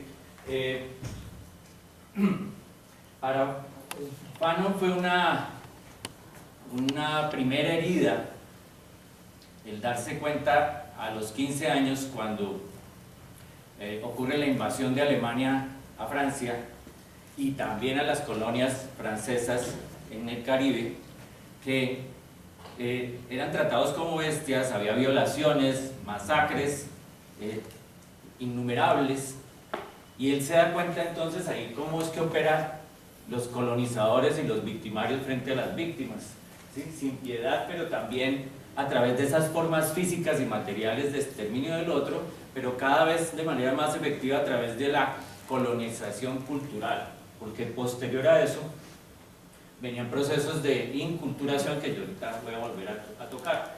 Lo cierto es que a raíz de esas experiencias muy violentas, de las cuales es testigo Fanon y sobrevive a ellas, hacia los 15 años le ocurre esto. 3 años después, en 1943, Fanon decide ingresar a las filas de los ejércitos aliados y combate con fiereza y es muy efectivo, y siempre lo mandan por negro a la frontera, ¿cierto? Es donde al sitio más peligroso, allá lo mandaban con su grupo étnico, y le va tan bien que se gana la medalla de la Cruz de la Guerra, una distinción muy importante ya al cabo o sea, a puertas de la finalización de la guerra. El 25 de agosto del año 44, poco tiempo después de haber sido condecorado, él estaba listo para participar en el desfile de la victoria, y llaman solamente a los blancos franceses. Dicen ustedes no pueden participar de este desfile.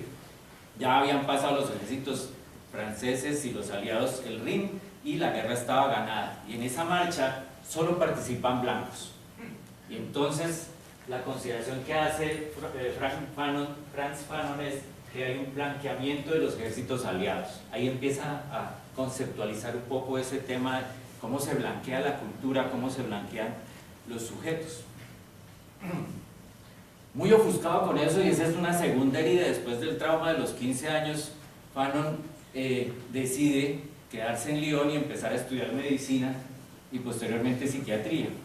Pero es estudiando medicina que él hace una tesis de grado en la cual hace un ensayo llamado el ensayo sobre la alienación de los negros. Y su profesor, como nos pasa a todos, creo que a todos nos ha pasado, que el profesor que nos corrige la tesis dice, uy, no, eso está muy mal, cambie de tema, esto no va a funcionar. Entonces el profesor de Fanon le dice, no, usted está escribiendo esto de manera muy apasionada, eso no es objetivo, ¿sí? Está muy lleno de su emoción. Y él vuelve a caer en cuenta de algo, y es que el blanqueamiento y el narcisismo eurocentrista invita a disociar la razón de la emoción. Después agrega un tercer eje, y por eso en mi calidad de terapeuta psicocorporal me interesó también esto, es cómo se blanquea también la corporalidad, incluso la postura corporal, la forma de vestir, los artículos que uno adquiere, lo que come, los ademanes. Y entonces él dice, yo necesito graduarme. Y en pocas semanas él transforma su tesis poniéndole un enfoque positivista para que fuera del agrado de sus profesores. Se gradúa con una tesis que es excelente, meritoria, lo exaltan mucho, y él guarda ese documento para más adelante. Luego vuelvo sobre su paso por psiquiatría, pero guarda su documento para más adelante, y en 1952 reedita lo que escribió para publicar este texto que se llama Piel Negra, Máscaras Blancas. Un documento que les invito a leer, fácil de conseguir, está también en muchos idiomas, y que de alguna manera es el referente de los movimientos revolucionarios en las zonas geográficas que ya les mencioné. En este texto, él desarrolla un concepto que es el de alienación colonial. Fanon empieza a pensar que más que cambiar o combatir al enemigo, al otro, que es distinto pero que nos oprime, hay que empezar por mirar cómo yo tengo también un proceso de colonización interna. Más allá de la colonización externa que me oprime, está la forma en que yo mismo me oprimo como grupo cultural, y cómo algunos colonizados pasan a ser parte de las élites y buscan entrar en las élites europeas para educarse, formarse y blanquearse, y después retornar. Eso es lo que decía que sobre la formación de los adolescentes y los niños, que les iba a comentar, y es que una estrategia de colonización muy efectiva es precisamente esa de traer lo mejor y lo más joven de un grupo humano, colonizarlo culturalmente, intelectualmente, y después devolverlo a su propia cultura para que siga minándola. Entonces Fanon plantearía que no solamente existe una explotación material en la colonización, explotación de los recursos, ¿sí?, que en África es clarísimo y que ha tenido mucho el desarrollo africano por 300, 400 años, ¿sí?, sino que además esto se acompaña de la interiorización, y diría incluso el mismo Fanon, de la incorporación de los imaginarios y de la imagen del colonizado como aquella que yo deseo. Todos deseamos tener una excelente práctica psiquiátrica, ser muy sanos y mostrarnos muy sanos, exitosos. ¿Cómo sería una persona actualmente que uno dijera, él es muy sano mentalmente, tiene bienestar, va al gimnasio? ¿Cuáles son sus hábitos? ¿Qué viste? ¿Cómo habla? ¿Qué tipo de relaciones amorosas tiene? De hecho, Fanon plantea que una forma de blanqueamiento sería un negro enamorarse de una blanca que me produzca un amor blanco, que me genere reconocimiento y me blanquee de alguna manera. Entonces, podamos tener una relación muy blanca. ¿Sí? Entonces, Fanon diría además que esa destrucción identitaria siempre está atravesada por una destrucción cultural.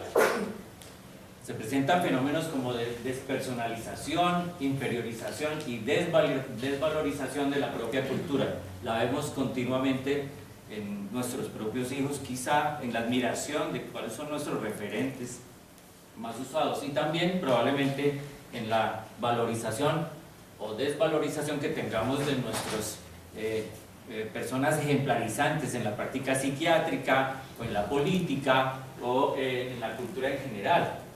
De quienes somos admiradores. Y como ya les decía, entonces Fanon plantearía, mis escritos no están dirigidos a los colonizadores, sino a los negros, a los propios colonizados. Esta alienación además es un proceso que no solamente afecta a la economía, por ejemplo, las finanzas, el sistema financiero, de manera material y objetiva, sino digamos, lo que más desarrolla él es cómo afecta los aspectos subjetivos y se produce un fenómeno de autoexclusión en el ser humano que quiere ser humano. Para ser humano, ¿qué habría que ser? Comportarse como aquel colonizador que es blanco, que es europeo, que tiene lo que llamaríamos ahora un carácter civilizado. ¿Quién no va a querer eso?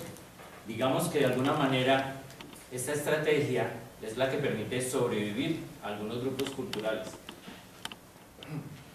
Y entonces eso marcaría cuál es mi proyecto de vida, mi destino, ser blanco. Fanon plantearía que hay además un proceso doble de negación. Es que se niega la negación de ser negro.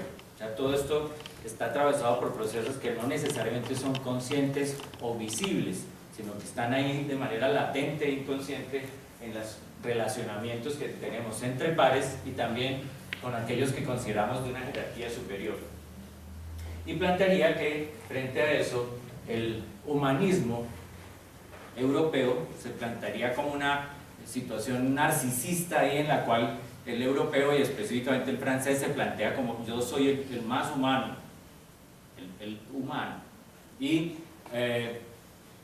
paradójicamente, mientras ese discurso en los años 60 y 50 se da, que es cuando está el auge de las colonias de Bélgica, Holanda, Portugal y Francia en especial, es cuando más se mata a los seres humanos que son considerados como no humanos.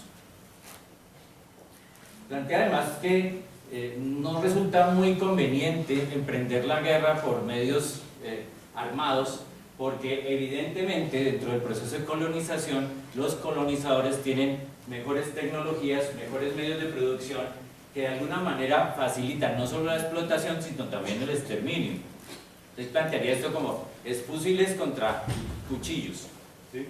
Y esas formas de racialización de las conductas y de racismo, de exclusión y alienación del otro, pues son muy difíciles de combatir a punta de cuchillo. Entonces insiste en que importa mucho es un proceso de tipo cultural. La liberación se lograría en la medida en que seamos más conscientes de del pensamiento propio, que no necesariamente es el pensamiento aborigen o autóctono. Pensamiento propio significaría es aquello que nos caracteriza en el aquí y el ahora, no es una cuestión nostálgica, ¿sí? Y además implicaría la liberación en el sentido cultural. En el transcurso entre este primer libro que les mencioné de Piel Negra, Máscaras Blancas, y el que hace Listo para Morirse, Fanon, no, más bien en el periodo en que él está ejerciendo medicina y psiquiatría, él empieza a darse cuenta además de un fenómeno que ya en ese mundo, en el tiempo de él, se está manejando, que es el de disonancia cognitiva. Y plantea esto que dice, a veces la gente tiene una base de creencias que es muy fuerte. Cuando se les presenta la evidencia que va en contra de esa creencia, la nueva evidencia no puede ser aceptada. Esto crea una sensación muy incómoda, llamada disonancia cognitiva, y esto lo que logra es proteger la creencia. Se racionaliza, ignora, incluso se niega a cualquier cosa que no encaje dentro de la base de esta creencia. Creo que en el proceso actual estamos buscando convivir, no necesariamente perdonar ni reconciliarnos, sino convivir con aquellos que en otro momento fueron nuestros enemigos. Esto va a ser una barrera. ¿Cómo se rompen esas barreras? Haciendo negación de ellas, primero que todo, y buscando parecerse al otro. Más adelante retomaré algunas cosas que trabaja un autor que ha venido a esta casa al respecto.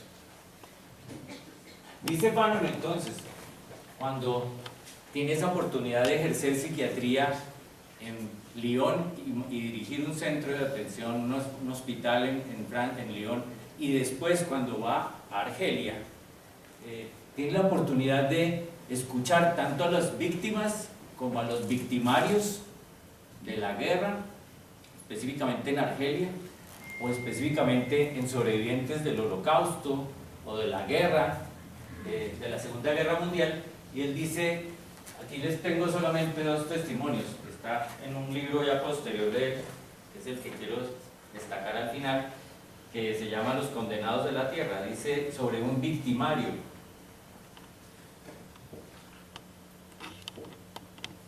Dice que él iba a consulta con él y este victimario, un militar, le decía, él sabía perfectamente que sus trastornos psíquicos eran provocados por lo que hacía en las salas de interrogatorio, aunque trataba de rechazar globalmente su responsabilidad. Como no pensaba dejar de torturar, me pidió sin ambajes que como psiquiatra lo ayudara a torturar a los patriotas argelinos, sin remordimientos de conciencia, sin trastornos de conducta, con serenidad. Esto me suena un poco como a Eichmann en Jerusalén, el libro de Hannah Arendt, cuando habla del mal banal. Este sujeto Eichmann, él sentía que estaba haciendo su trabajo y lo hacía bien. Él no tenía una consideración moral y la estaba negando. Dice ya no respecto a un paciente, sino victimario, sino a la hija de un victimario que tiene Fanon como paciente. Dice, el entierro me repugnó. Todos esos oficiales que venían a llorar por la muerte de mi padre, cuyas altas cualidades morales habían conquistado a la población indígena, me producían náuseas. Todo el mundo sabía que era falso. Nadie ignoraba que mi padre dirigía los centros de interrogatorio de toda la región.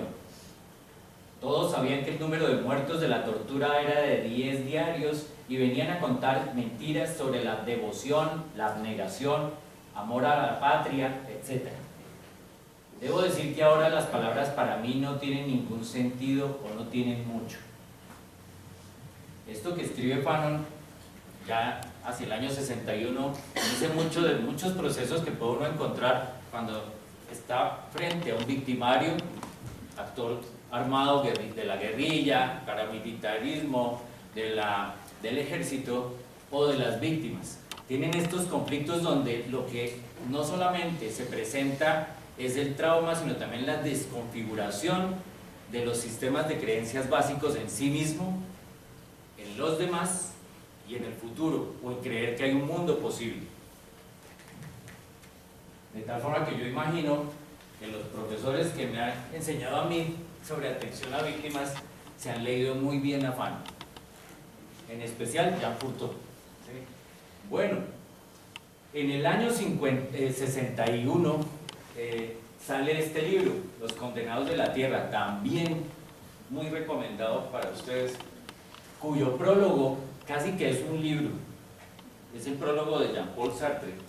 Hago un paréntesis, en Lyon, Fanon aprovechó no solo para ejercer psiquiatría, sino para encontrarse con lo mejor de la intelectualidad francesa. Él tuvo contacto, entre otras personas, con Jean-Luc Nancy, con el cual empezó a pensar la fenomenología y el tema de la corporalidad y cómo se incorporan también estos fenómenos culturales, pero también del sufrimiento en los cuerpos, en los sujetos. Y muy en particular con Jean-Paul Sartre y con Simone de Beauvoir. En el caso de Jean-Paul Sartre, él comienza su prólogo con esto que me permito leer para aquellos que estén muy lejos. No hace mucho tiempo la Tierra estaba poblada por 2.000 millones de habitantes, es decir, 500 millones de hombres y 1.500 millones de indígenas. ¿Sí? Ahí ya se ve a propósito una crítica sarcástica a este fenómeno que todavía se presenta acá. ¿Sí? En Colombia eso es clarísimo. Los primeros disponían del verbo, los otros lo tomaban prestado. Más adelante él dice algo que debería servir para cuestionarnos cómo es que ejercemos el proceso de docencia o de enseñanza de la psiquiatría en Colombia y en Latinoamérica. ¿Sí? Hago otro paréntesis, hasta hace poco no, por allá hace 10 años en el seminario que hacemos acá en el pregrado, yo hacía un ejercicio, tal vez a Mauricio le consta que me encanta verlo acá. Pero un ensayo que me entregaron muy bueno, sobre una pregunta que yo les hacía, fue el de Enver Stephen. Todavía lo tengo guardado, ¿sí? La pregunta era, ¿es posible una psiquiatría latinoamericana? Y Enver se fajó un ensayo muy bueno, muy crítico y no sumiso, tampoco dirigido a mí para que yo le calificara bien, sino con todas sus aristas respecto a este tema. Pero es una pregunta que se han hecho muchos profesores de nosotros, como Humberto Rosselli, entre otros. Entonces dice Jean-Paul Sartre acá, la élite europea se dedicó a fabricar una élite indígena. Se seleccionaron adolescentes, se les marcó en la frente, con hierro candente, los principios de la cultura occidental. Se les introdujeron en la boca mordazas sonoras, grandes palabras pastosas que se adherían a los dientes. Tras una breve estancia en la metrópoli, se les regresaba a su país, falsificados. Esas mentiras vivientes no tenían ya nada que decir a sus hermanos. ¿Qué dice la psiquiatría respecto al conflicto armado? ¿Cuáles son sus propuestas? Eso, la Asociación Colombiana de Psiquiatría a veces se ve en aprietos para proponer, para hacer pronunciamientos frente a cada cosa que va pasando, frente al feminicidio, por ejemplo, frente a muchos otros fenómenos que están afectándonos aquí, ya, ¿sí? Esas mentiras vivientes no tenían ya nada que decir a sus hermanos, eran un eco. Desde París, Londres, Ámsterdam, nosotros lanzábamos palabras, Partenón, fraternidad. Y en alguna parte en África, en Asia, otros labios decían, Tenón, nidad. Era la edad de oro. Aquello se acabó, las bocas se abrieron solas.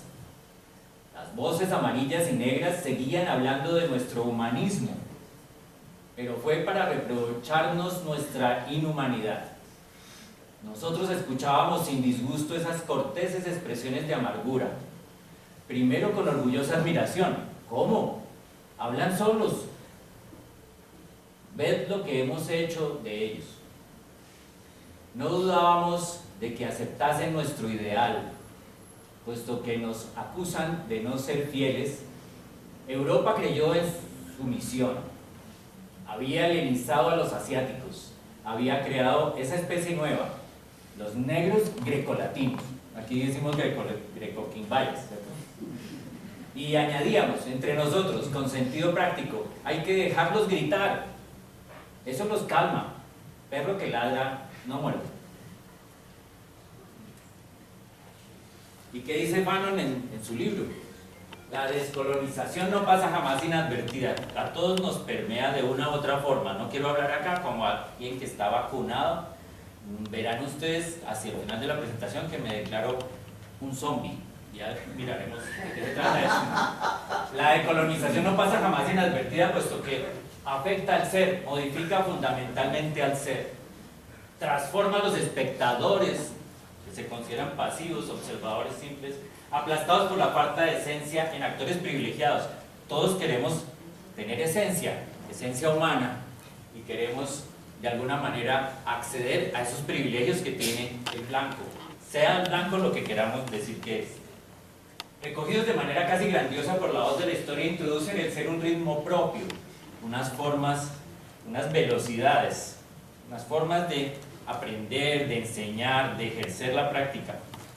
Introducen el ser un ritmo propio aportado por los nuevos hombres, un nuevo lenguaje, una nueva humanidad. Aquí lo que está planteando Fanon ya es una propuesta, es que se requeriría una nueva humanidad, un nuevo ser humano, ¿sí? Un resurgir del humano, que yo lo entiendo como una redefinición de qué significa ser humano. Martha Nussbaum, que seguramente ganará el premio Nobel en algún momento, se hace esa pregunta continuamente: ¿qué es un ser humano? ¿Será un ser humano un niño anencefálico? ¿Será un ser humano un animal? ¿El esclavo? ¿Qué significa ser humano? ¿El discapacitado? ¿O el ser humano es solamente aquel que tiene título de ciudadanía? En el mundo actual parece que para eso hay que ser ciudadano, estar con registro civil, matriculado en alguna cosa, ¿sí? Registrado con, ojalá, con una cuenta corriente del Grupo Aval, ¿sí? La descolonización realmente es creación de hombres nuevos. Lo digo es porque, si ustedes no lo saben, para acceder a la ruta de atención en el proceso de víctimas, uno tiene que declararse víctima, pero además, para acceder a los servicios, al derecho a la indemnización, pues hay que abrir una cuenta. Entonces lo primero que hacen es darle su tarjeta y ser registrados. Todos existimos en la medida que estamos endeudados. No lo digo yo, lo dice Mauricio Lazarato en un muy bonito libro que se llama El hombre endeudado. A ver, es que ya.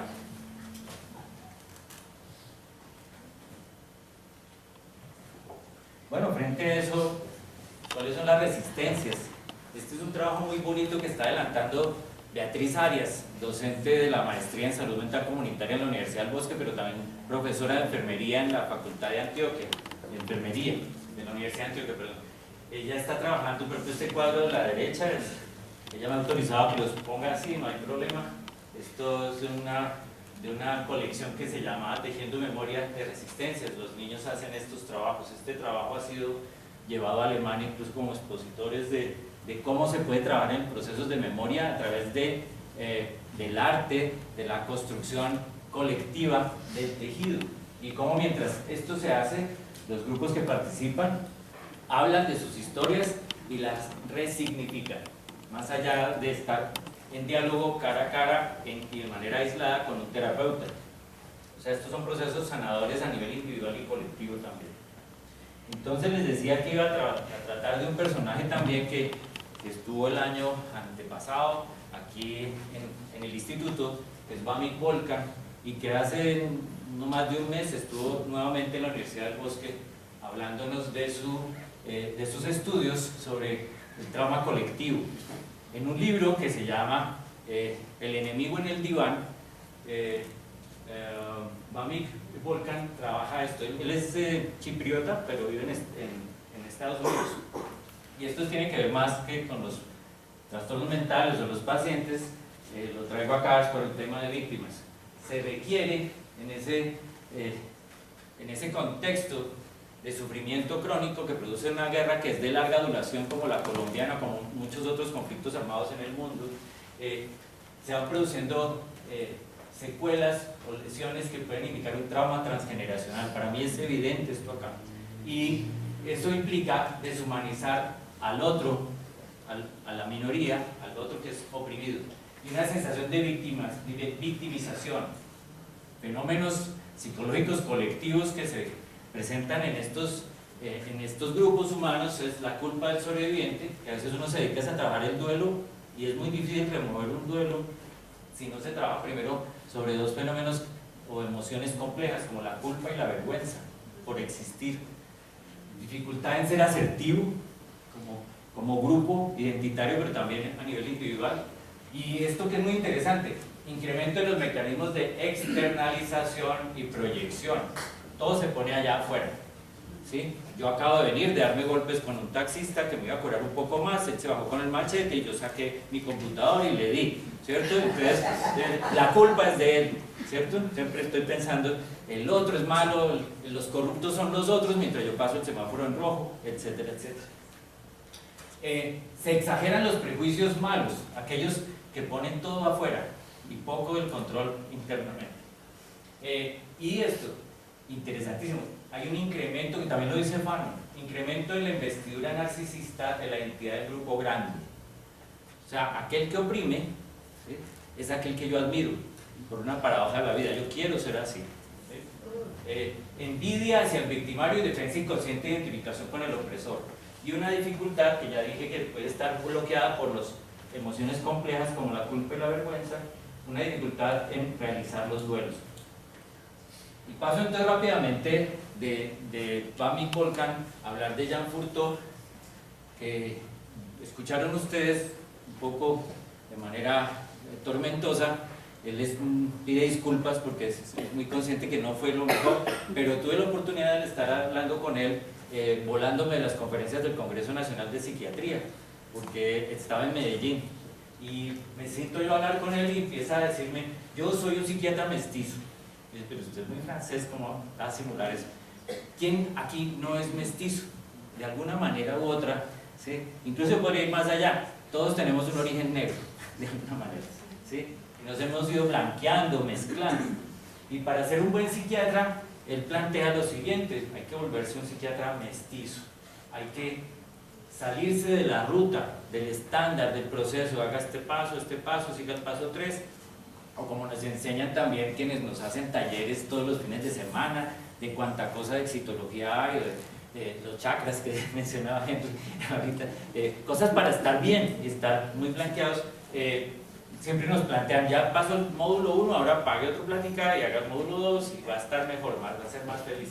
Él dice, sálgase de esa ruta y escape del procedimiento. Yo sé que todos aquí tenemos unas buenas prácticas y unas mejores formas de hacer las cosas, hay formas que no conviene hacer y eso lo enseñamos a nuestros alumnos.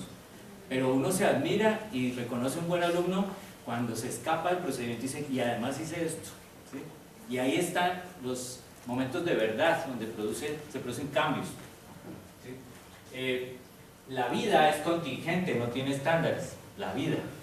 Ya en teoría de complejidad se plantearía así: la muerte es ordenada, la vida es desordenada, fluctúa entre orden, desorden, y entonces es contingente. Si nosotros queremos abrir todas las puertas con la misma llave, que yo sé de psicoterapia tal, eso es lo que le aplico a todos, seguramente tendremos muchos fracasos. Y es muy importante esto, ¿sí? Crear espacios seguros para generar confianza. Espacios seguros, entendamos, no solamente amenazas externas, sino que yo me ponga como una persona, un interlocutor no amenazante frente al otro. El vínculo comprometido es muy importante y es cuando Furtado diría, comprometido es que yo le voy a hacer buena magia. Furtado se enloqueció, se volvió muy hippie, ¿no? ¿Sí? Yo no tendría problema en que lo escuchara esto, le daría mucha risa y sí, además me volví animista, diría. Yo lo que pienso es que los psiquiatras, y eso lo escuchaba yo mucho hace 35 años acá, los psiquiatras somos herederos de chamanes, de brujos, ¿sí? Y de alguna manera esto es prometerle al otro que yo lo voy a llevar a un buen destino, le voy a hacer buena magia, no mala magia, ¿sí? Y entonces eso implicaría el círculo comprometido. Los pacientes se dan cuenta cuando uno no está en esa relación de manera comprometida, porque bostezó, porque estuvo solamente en el celular, escribiendo en el computador, por cosas corporales, pero también por cosas que tienen que ver con, ¿cómo me dijo usted? Ya le había dicho que a mí se me murió mi mamá, ¿cómo me preguntó otra vez por enésima vez esto? Y mucho de la práctica entonces se da en ese acogimiento del sufrimiento, pero también del reconocimiento propio y del otro. Reconocer es un espacio de dignificación, además, esto que estoy planteando. Obviamente, si estamos en un tema de mestizaje, que no es un tema étnico, sino de correr en paralelo con una visión de otro que es distinto, que tiene otra identidad, implica tener muy en cuenta esos aspectos culturales y sociales activos. No se trata, por lo tanto, de ir en contra de la psiquiatría norteamericana o de ir en contra de los tratamientos biológicos o farmacéuticos, para nada, no se trata de eso, sino se trata de ir mirando cómo juega eso en los contextos culturales y sociales en los cuales operamos, ¿sí? Se requiere además una perspectiva de derechos y un trabajo de carácter simbólico para resistir y rehacerse. Esto tiene que ver con lo que les mencionaba al principio de las presiones que estamos afortunadamente recibiendo actualmente de las asociaciones de usuarios, de pacientes, y es, si me va a hospitalizar, tiene que contar con mi visto bueno. Si yo no estoy en capacidad, entonces que me asista quien yo confío que debe hacerlo. Una serie de prácticas que debemos ir incorporando. Cuando en mis tiempos corríamos acá por el caño con los pacientes o por los pacientes y los traemos otra vez acá, ¿sí? Ya cada vez es menos útil eso, porque cada vez se acude más a la persuasión y a otros mecanismos que pueden ser violatorios de los derechos, pero bajo un discurso de yo respeto sus derechos, que venga para acá, o realmente de manera práctica respecto a reconocer que el otro tiene derecho a opinar y a plantear cuáles son sus realidades y qué entiende por estar mejor. Entonces Furtado dice, bueno, ¿qué sería un pensamiento mestizo? Y por lo tanto decolonial, ¿sí? No opuesto al imaginario del del opresor, sino paralelo, que corre paralelo. Es algo que va más allá de lo biológico y lo étnico, entenderse como un saber menor, probablemente, subalterno quizá, ¿sí? Indica mezclarse más que hacer un pensamiento, tener unas prácticas de sincretismo o eclécticas, no se trata de eso, se trataría como, diría Furtó, como las buenas parejas, ¿sí? Hombre y mujer que se aman mucho pero no se fusionan necesariamente, corren paralelos, ¿sí? Y con identidades que son fluidas, ¿sí? Esto, más que juxtaposición, es ese paralelismo que decía. Y los psiquiatras tendríamos que ir en ese camino sin temor a perder la identidad y entendiendo que se requiere pasar por muchas identidades diferentes para poder tener una práctica exitosa, sin miedo a perderse en el camino, o sea, con identidades provisionales. De alguna manera todo eso se resume en lo siguiente: estar presente, estar ahí, a la escucha, en un proceso reflexivo, que no es de reflexión cognoscitiva. Volvemos a Fano. Si se disocia la razón del afecto, ¿sí? La tendencia es que yo no quiero dejar remover mis creencias y me arraigo en la razón, o para blanquearme o para sobrevivir. Hay que dar cabida a los afectos también, para que los afectos del otro y los propios, para que realmente se entre en una relación de comprensión.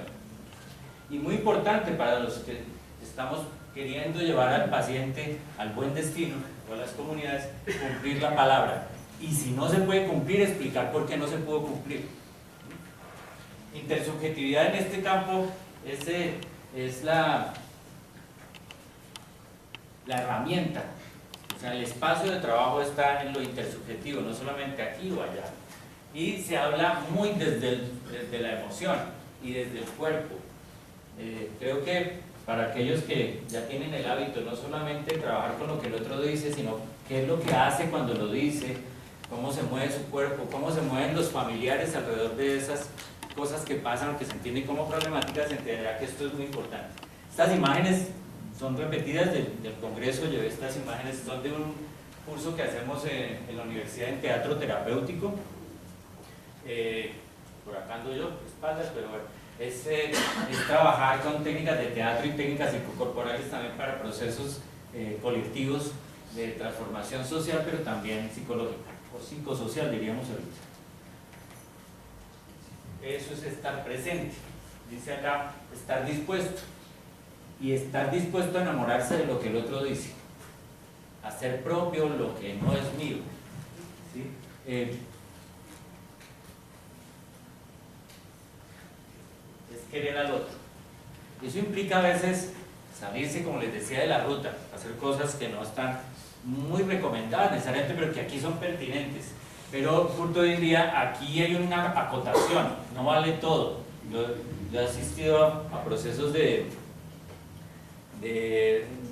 capacitación con centros que atienden estumbatientes, y en algunos sitios hacen imposición de manos, en otros encadenan a las personas que se portan mal, ¿sí? Entonces pues la idea es que no todo vale. La transgresión, cuando voy a salirme de esa ruta, tiene que ser validada por el grupo y por mis pares. Trabajar en salud mental comunitaria siempre implica trabajar en equipo, no solos. Y es con los pares que uno comenta, eso sí vale la pena, no conviene, le permiten uno ver los alcances, las indicaciones y también la pertinencia de hacer unas cosas y no otras. Y ahí siempre estamos implicados. No es posible no afectarse, es gracias a la afectación que yo puedo transformar mi condición, mi diálogo, mis preguntas para que el otro también vaya cambiando. En ese sentido, más importante que el diagnóstico y los criterios 1, 2, 3, implica es cómo resignifico el sufrimiento. Y todo eso se trabaja no solamente en abstracto, o no se trabaja en abstracto, ¿sí? Para usted, ¿qué es estar loco? No, esas discusiones con los pacientes, si usted es adicto o no, qué entiende usted por adicción, etcétera, pues son muy conceptuales. Y así como Fanon lo plantea para la revolución del colonialismo, o sea, salir del colonialismo no es un problema de ideas, es un problema de prácticas, en las cuales no solo se trabaja desde la carencia, sino sobre todo desde el recurso, desde la capacidad. Y Furtó me explica una cosa que me pareció muy poética. ¿Se acuerdan que cuando hablaba del psiquiatra que mencionó ahorita de Chipriota, Vladimir Volkan, él decía, hay una tendencia a identificarse con el gran grupo, o sea, con el victimario. Foucault dice, no, es que nos debemos identificar con el gran grupo. El gran grupo de nosotros es nuestros ancestros, las personas con las que vivimos y los que están por vivir. Me pareció hermosa imagen de cómo ir hacia la paz, hacia un post-conflicto. Es cuando respetemos los que ya se fueron, tengamos relaciones de convivencia con los que están en este momento aquí, ¿sí? En un ambiente ecológico, sostenible y amable, y pasemos también a considerar qué mundo le queremos dejar a los que no han venido todavía, pero que están por venir. Esa pregunta además me la hago mucho ahora que hace 2 meses por primera vez soy abuelo. Entonces veo a mi nieta y digo, ¡ay! ¿Qué mundo queremos dejarle?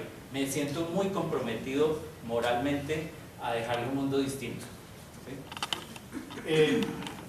Y entonces, ¿cómo se hace el mundo distinto? Pues Foucault diría, bueno, como hacen los aztecas, o hacían, ¿sí?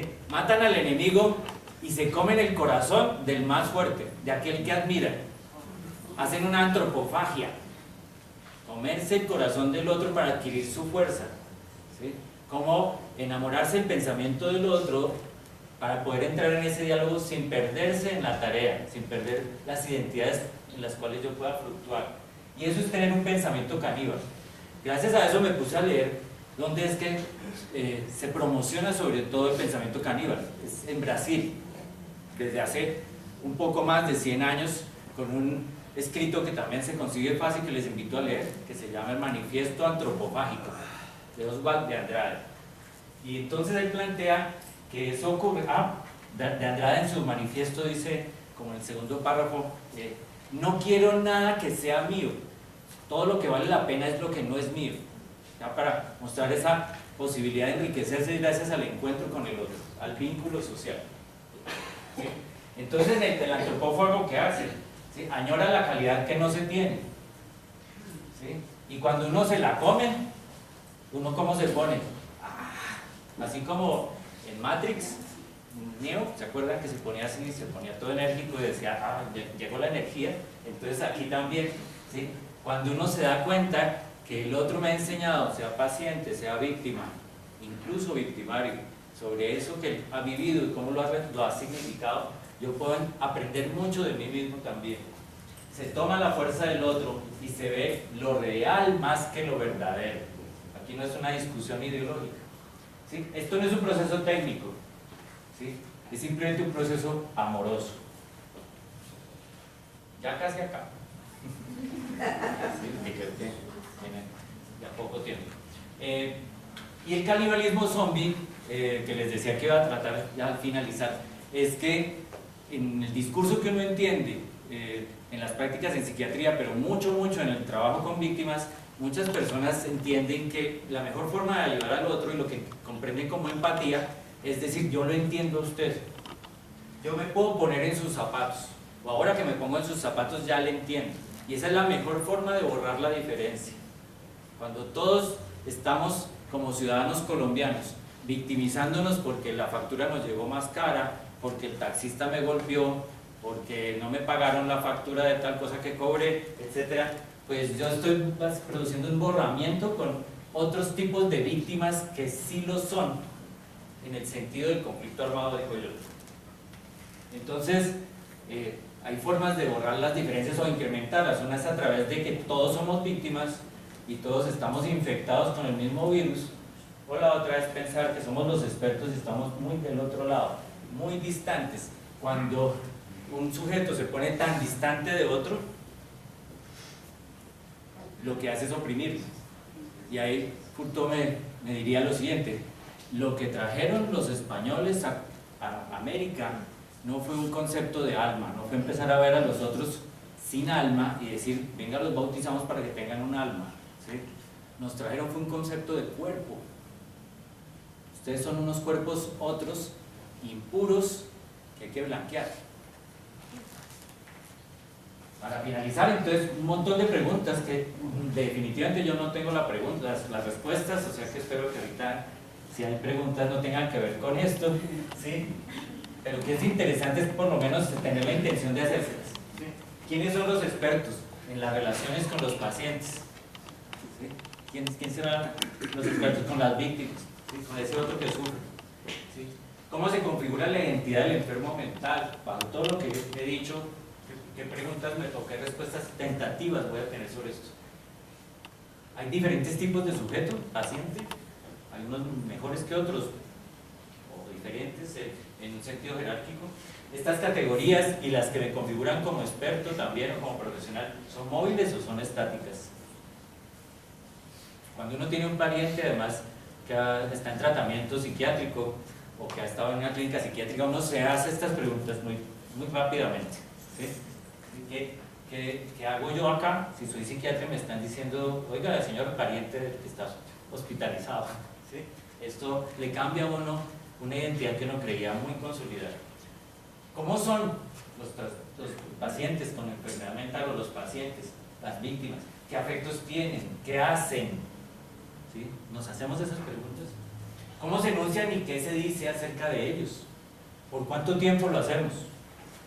O reproducimos la historia clínica de este que lleva 30 entradas desde hace 30 años y usamos de ahí esto para construir una verdad y seguir en las mismas prácticas.